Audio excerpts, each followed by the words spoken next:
Welcome to the Startup Espresso. I'm Halty Martin, the host of the show, where we talk about raising funding for your startup and the time it takes to have an espresso. I hope you enjoy this episode.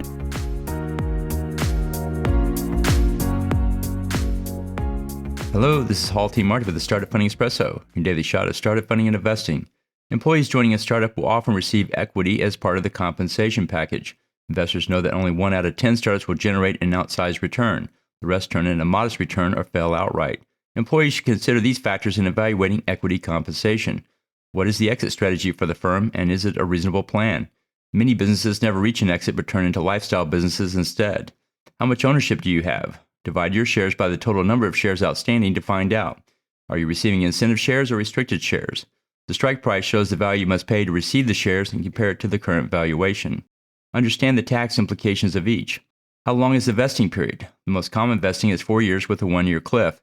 Can you sell your shares on the secondary market, and does the company facilitate the sale? Can you take vested shares if you leave the company, or do you have to sell the shares back? Make sure the promised equity is formally documented. Thank you for joining us for the Startup Funding Espresso, where we help startups and investors connect for funding. Let's go start listening to today.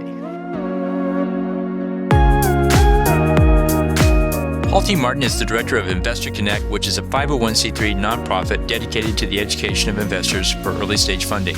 All opinions expressed by Hall and podcast guests are solely their own opinions and do not reflect the opinion of Investor Connect. This podcast is for informational purposes only and should not be relied upon as a basis for investment decisions.